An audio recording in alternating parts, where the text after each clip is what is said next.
మా ఢిల్లీ ప్రతినిధి రాజు దగ్గరికి వెళ్దాం. అక్కడ ప్రధానంగా చూసుకుంటే రెసిడెంట్ల కేసుపై రౌస్ అవెన్యూ కోర్టులో విచారణ జరిగినటువంటి పరిస్థితి కనిపిస్తూ ఉంది.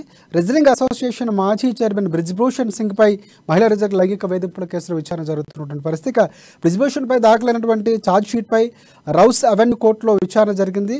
ఇక రెసిడెంట్ల కేసులో ఛార్జ్షీట్ పరిగణలోకి తీసుకున్నటువంటి కోర్టు బ్రిజ్భూషణ్కు నోటీసులు కూడా జారీ చేసినటువంటి పరిస్థితి. జూలై 18న కోర్టుకు హాజరు కావాలని రౌస్ అవెన్యూ కోర్టు ఆదేశాలు కూడా జారీ చేసింది. మొత్తానికి ముందు నుంచి కూడా చినికి గాలివానగా మారుతున్నటువంటి పరిస్థితి, కొంతమందికి దీనికి మద్దతు కూడా తెలుపుతున్నటువంటి పరిస్థితి కనిపిస్తుంది. మొత్తానికి దీనికి సంబంధించిన పూర్తి అప్డేట్స్ ఏంటి రాజు, చెప్పండి, మీ దగ్గర ఉన్నటువంటి అప్డేట్స్ ఏంటి? రాజశేఖర్, మొత్తానికి ఈ ఒక కీలకమైనటువంటి పరిస్థితికి ఇప్పుడు మనం చూడవచ్చు. ఎందుకంటే గత కొంతకాలంగా బ్రిజ్భూషణ్ సింగ్ ఏదైతే తన అధికార బలం కావచ్చు, అలాగే తన పరిచయాలు కావచ్చు, ఎందుకంటే తను ఒక బీజేపీ ఎంపీ, అలాగే ఆ సమాఖ్యకు చెందినటువంటి కీలకమైనటువంటి వ్యక్తి, అంటే అధికారాలన్నీ కూడా తన చేతిలోనే ఉంటాయి. సో అటువంటి వ్యక్తే లైంగిక వేధింపులకు పాల్పడడంతో దాదాపు చాలా కాలం పాటు వీరంతా కూడా సైలెంట్ గా ఉన్నారు. కానీ విధి లేని పరిస్థితుల్లో, అందులోనూ కీలకమైనటువంటి అథ్లెట్లు ఉన్నారు, వీరంతా కూడా ఏకంగా జంతర్ మంతర్ కేంద్రంగా చేసుకుని దీక్ష చేయాల్సినటువంటి పరిస్థితి నెలకొంది. ఇది నెట్టింట చాలా వైరల్ గా మారింది. ఎందుకంటే మన దేశానికి సంబంధించి ఎవరైతే ఈ మహిళా రెసిడెంట్లు ఉన్నారో వారంతా కూడా చిన్నప్పటి నుండి అనేక ఒడిదొడుకులను, అంటే ఆర్థికపరమైన సమస్యలను ఎదుర్కొని, అలాగే ఇతర కష్టాలను ఎదుర్కొని వారు ఒలింపిక్స్ వరకు వెళ్లి పథకాలు తెస్తే ఈ వ్యక్తి వారిని వేధించడం అనేది ఎంతవరకు న్యాయం అంటూ చర్చ జరిగింది. పెద్ద ఎత్తున నెటిజన్లు వారికి మద్దతు పలికారు. అంతేకాకుండా తన అధికారాన్ని అడ్డం పెట్టుకొని చట్టం నుండి రక్షణ పొందుతున్నటువంటి బ్రిజ్భూషణ్ ని కఠినంగా శిక్షించాలని కూడా అప్పట్లో ఒక రకంగా నెట్ లో నెటిజన్ల నుండి పెద్ద ఎత్తున మద్దతు లభించింది. మరోవైపు ఈ ప్రెషర్ ఏదైతే ఉందో రానున్న ఎన్నికల్లో పడనుంది. ఎందుకంటే ఈ అథ్లెట్లు కూడా అందరూ కూడా చాలా కీలకమైనటువంటి జాట్ వర్గానికి చెందిన వారు. ఈ రానున్నటువంటి ఈ ఎన్నికల్లో వారి ఓట్లు చాలా చాలా కీలకం. అటు మధ్యప్రదేశ్ కావచ్చు, హర్యానా కావచ్చు, అలాగే రాజస్థాన్ కావచ్చు, అక్కడ ఉన్నటువంటి వర్గానికి చెందిన వర్గం చెందిన వారే వీరంతా. సో ఇటువంటి పరిస్థితుల్లో కేంద్రానికి ఇక విధి లేని పరిస్థితుల్లో, బీజేపీ ప్రభుత్వానికి విధి లేని పరిస్థితుల్లో కఠిన చర్యలు తీసుకునే పరిస్థితి వచ్చింది. చర్చలు కంటిన్యూ చేశారు. ఒకవైపు కేంద్ర మంత్రుల స్థాయిలో చర్చలు చేశారు. దీనివల్ల సమస్య పోదని మొదట్లో చెప్పినప్పటికీ ఇక ఖచ్చితంగా అతనిపై చర్యలు తీసుకునే విధంగా ముందుకెళ్లాల్సినటువంటి పరిస్థితి నెలకొంది. వారి నుండి స్పష్టమైన హామీ వచ్చిన తర్వాత అథ్లెట్లు జంతర్ మంతర్ నుండి తమ నిరసనని విరమించుకున్నారు. మరోవైపు వారు కోరుతున్నటువంటి, అంటే ఈ సమాఖ్య ఏదైతే ఉందో అందులో పదవులకు సంబంధించి ఏదైతే అంశం ఉందో అతనికి సంబంధించి వ్యక్తులు ఎవరు కూడా ఇకపై పోటీ చేయరు. ఈ నెల ఎండింగ్ లో ఉన్నటువంటి ఎన్నికల్లో అతనికి చెందినటువంటి ఏ వ్యక్తి కూడా, అతని కుటుంబం కావచ్చు, అనుచరులు కావచ్చు, శిష్యులు కావచ్చు, వారు ఎవరు కూడా పోటీ చేసే అవకాశం లేకుండా హామీ ఇవ్వడం జరిగింది. మరోవైపు రెండో కీలక అంశం ఏంటంటే ఢిల్లీ పోలీసులు ఇప్పటికే దీనికి సంబంధించి పూర్తి స్థాయిలో నివేదిక తయారు చేశారు. తన ఇంటికి వెళ్ళి అక్కడ ఇంట్లో పనిచేసే సిబ్బంది, తన అనుచరులు ఎవరైతే ఉన్నారో, తన ఆఫీస్ సిబ్బంది, అలాగే తన సమాఖ్యకు చెందినటువంటి వ్యక్తులను కూడా వారందరూ కూడా క్వశ్చన్ చేయడం జరిగింది. దానికి సంబంధించి పెద్ద ఎత్తున రిపోర్ట్ తయారు చేసుకుని అది కూడా అక్కడ సబ్మిట్ చేశారు. సో ఇక్కడ కీలక అంశం ఏంటంటే మైనర్ ఎవరైతే ఉన్నారో ఆమె తన వాదన ఏదైతే ఉందో కొంతవరకు మార్చడం వల్ల కొంతవరకు అతనికి ఉపశమనం లభించి ఉండవచ్చు. తను ఆ పోక్సో చట్టం నుండి కొంతవరకు బయటపడవచ్చు. కానీ ఇప్పుడు కోర్టు నేరుగా ఇన్వాల్వ్ అయ్యి నోటీసులు పంపించడంతో ఇక ఖచ్చితంగా హాజరు కావాల్సి ఉంటుంది.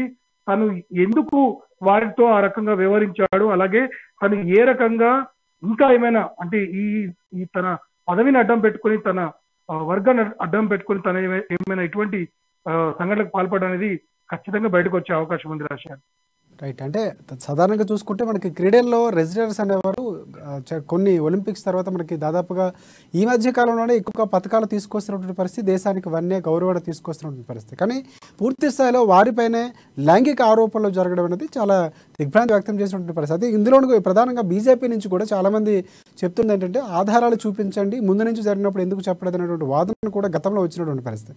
మొత్తానికి ఏదైనా ఈరోజు రౌస్ అవెన్యూ కోర్టు ఆదేశాల మేరకు, అంటే ఏదైతే రెసిడెంట్స్ ఉన్నారో వాళ్ళు ఏమైనా స్పందిస్తున్నారు, దానికి సంబంధించినటువంటి సమాచారం ఉంది. అంటే దీనిపై వారు ఎలాంటి వారి యొక్క అభిప్రాయం ఏంటి, అంటే దీనిపై వారు ఎలా తీసుకుంటున్నారు, వారి అభిప్రాయం చెప్పే ప్రయత్నం చేశారా?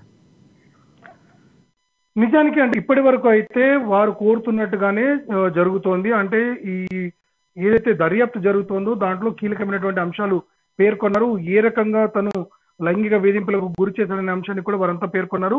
యాజ్ ఇట్ ఈజ్ అదే విషయాన్ని పోలీసులు కూడా తమకు సంబంధించినటువంటి ఆ దర్యాప్తుకు సంబంధించినటువంటి నివేదికలో పేర్కోవడం జరిగింది. అయితే ఇక్కడ ఒక విషయం మనం గమనించాలి.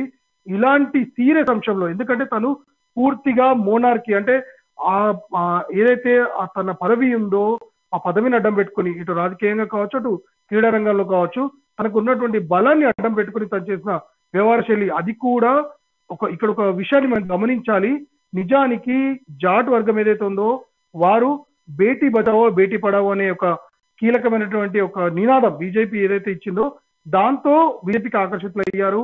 అంతేకాకుండా కొన్ని సంఘటనలు వారిని బీజేపీకి దగ్గర చేశాయి. కానీ ఈ వర్గం నుండి ఉన్నటువంటి ఎక్కువ క్రీడాకారులు ఉంటారు ఇందులో. వీరంతా కూడా ఇటువంటి సిచ్యువేషన్ ని వీరు కొద్ది రోజుల పాటు తమలోనే వారు ఉంచుకోవాల్సినటువంటి, అంటే కుమిలిపోవాల్సినటువంటి పరిస్థితి నెలకొంది. కానీ ప్రస్తుతం ఈ విషయం బయటకు రావడం, దీన్ని ఎట్టి పరిస్థితుల్లో కూడా ఉపేక్షించే పరిస్థితి లేదు. ఎందుకంటే ఒకవేళ అతన్ని కాపాడే ప్రయత్నం చేసినట్లయితే ఖచ్చితంగా ఇది మళ్ళీ అటు బీజేపీకి కూడా పెద్ద ఎత్తున తలనొప్పికి తెచ్చే అవకాశం ఉంది.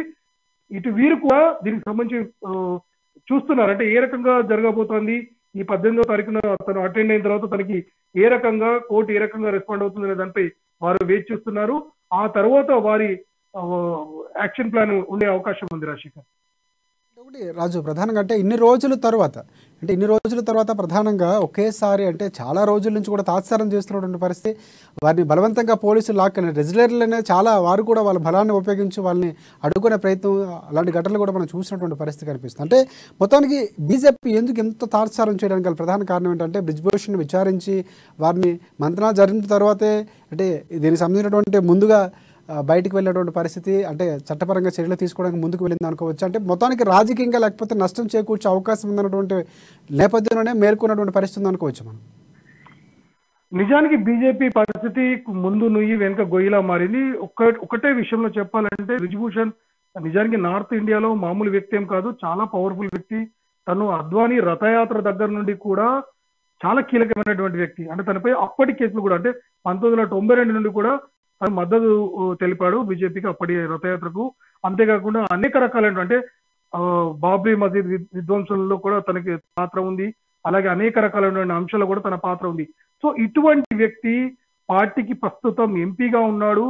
అంతేకాకుండా నార్త్ ఇండియాలో ఈ క్రీడ ఏదైతే ఉందో రెజ్లింగ్ అనేది చాలా ముఖ్యమైనది. అంటే అక్కడ ఒక క్రేజ్ ఉన్నటువంటి క్రీడ ఇది. ఇంత పవర్ఫుల్ వ్యక్తి ఉన్నత శ్రేణి వర్గాలు అంటే హర్యానా, అలాగే ఢిల్లీ, పంజాబ్, మధ్యప్రదేశ్ లాంటి ఉన్నత శ్రేణి వర్గాల్లో కూడా ఇతనికి చాలా పెద్ద ఎత్తున కాంట్రాక్ట్స్ ఉన్నాయి.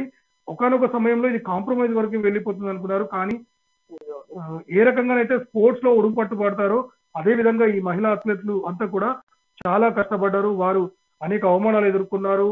అనేక రకమైనటువంటి పోలీసుల నుండి చట్టపరమైన చర్యలు తీసుకుంటామని హెచ్చరికలు ఎదుర్కొన్నారు. ఎన్ని వచ్చినప్పటికీ కూడా ప్రజల నుండి, ముఖ్యంగా నెటిజన్ల నుండి చాలా మద్దతు లభించింది. వారికి సంబంధించి మధ్యలో వారు ఎట్టి బస్సులో వెనకాడి లేని తెలిపారు. అందుకే మనం గమనించవచ్చు, ఏకంగా కేంద్ర మంత్రి స్థాయిలోనే అక్కడ చర్చలు జరిగాయి. అంటే వారు 4 మెట్లు దిగి వచ్చి వీరితో చర్చలు జరపాల్సినటువంటి పరిస్థితిని క్రియేట్ చేశారు. వారు కోరింది ఒక్కటే, ఏంటంటే తాము కేవలం వేధింపులతో కాదు, ఒక మైనర్ అమ్మాయిని కూడా వేధించడం అనేది చాలా దారుణమని తాము నిజానికి కోరుతోంది.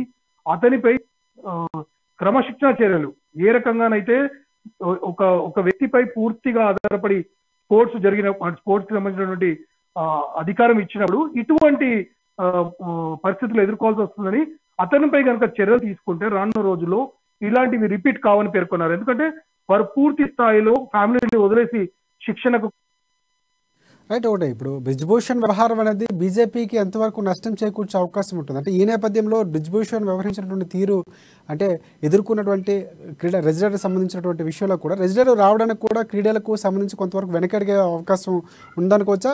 అలాగే బీజేపీ పార్టీకి ఎంతవరకు నష్టం చేకూర్చే అవకాశం ఉందండి? ఆ ప్రాంతానికి సంబంధించి హర్యానా కానీ ప్రధానంగా ఉన్నటువంటి ప్రాంతాలు ఎంతవరకు ప్రభావితం చేసే అవకాశం ఉంది? ఖచ్చితంగా ఉంటుంది. ఎందుకంటే జాట్ వర్గం చాలా బలమైన వర్గం. వారు ఏదైనా అంశాన్ని టేకప్ చేసినప్పుడు అంత ఈజీగా వారు వదిలే లక్షణం ఉండదు. అదే వారిని ఇటు స్పోర్ట్స్ లో కావచ్చు, ఇతర రంగాల్లో కొంతవరకు దూకుడుగా వెళ్లే రకంగా ఉంటుంది. సో ఇప్పుడున్న పరిస్థితుల్లో బీజేపీ ఇప్పటికే నిజం చెప్పాలంటే చాలా వరకు డ్యామేజ్ చేసుకుంది. ఒకవైపు ఎన్నికలకు సమీపిస్తున్నటువంటి సమయంలో ఏదో ఒక చర్య, అంటే ఇది తూతూ మంత్రంగా ఉన్నట్లయితే మాత్రం ఖచ్చితంగా రానున్న రోజుల్లో జరిగే ఈ ఎన్నికలు ఏవైతే ఉన్నాయో ఆ ఎన్నికల్లో ఖచ్చితంగా ప్రభావం ఉంటుంది. ఎందుకంటే జాట్ వర్గం దాదాపుగా 40 ఎంపీ సీట్లలో ఈ 4 రాష్ట్రాల్లో నేరుగా ప్రభావితం చూపిస్తుంది. వారు నాయకులుగా ఆర్థిక పరంగాను సామాజిక పరంగాను చాలా బలమైనటువంటి వర్గం.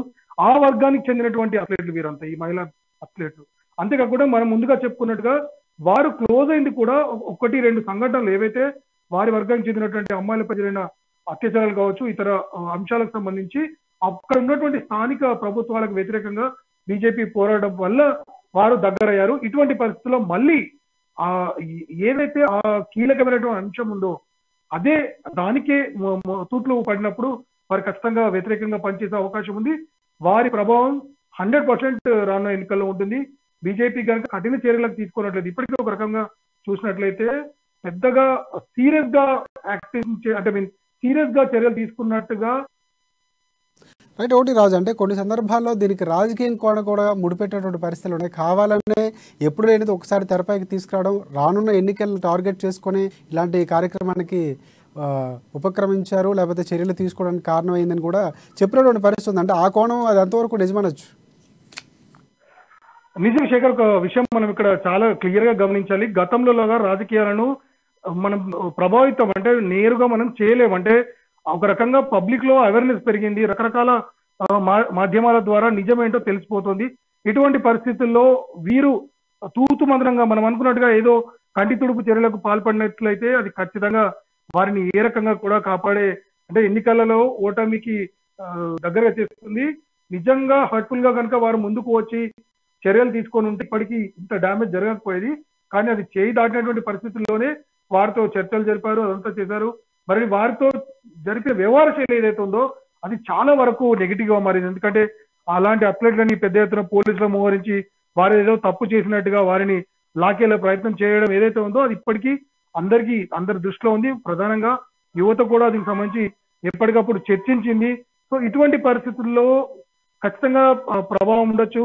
ఈ డ్యామేజ్ కనుక వారు తొందరగా, అంటే బీజేపీ మరింత స్పీడ్ గా వెళ్ళకపోతే మాత్రం వారికి ఖచ్చితంగా నష్టం జరుగుతుంది. రెండవది, కోర్టు నుండి కూడా వేచి చూసే ధోరణిలో అథ్లెట్లు ఉన్నారు కాబట్టి ఒకవేళ వారికి అనుకూలంగా, అంటే వారు కోరుతున్నట్లుగా ఒకవేళ జరగకపోతే దర్యాప్తు కానీ లేదా చివరకు తనకు శిక్ష పడకపోతే 100% దానికి సంబంధించి యాక్షన్ ప్లాన్ మళ్ళీ వేరే విధంగా ఉండే అవకాశం ఉంది. మరోవైపు ఇప్పుడు పార్లమెంటు సమావేశాలు ప్రారంభం కానున్నాయి కాబట్టి ఆ రోజు తర్వాత ఏం జరుగుతుందో చూడాల్సి ఉంది శేఖర్.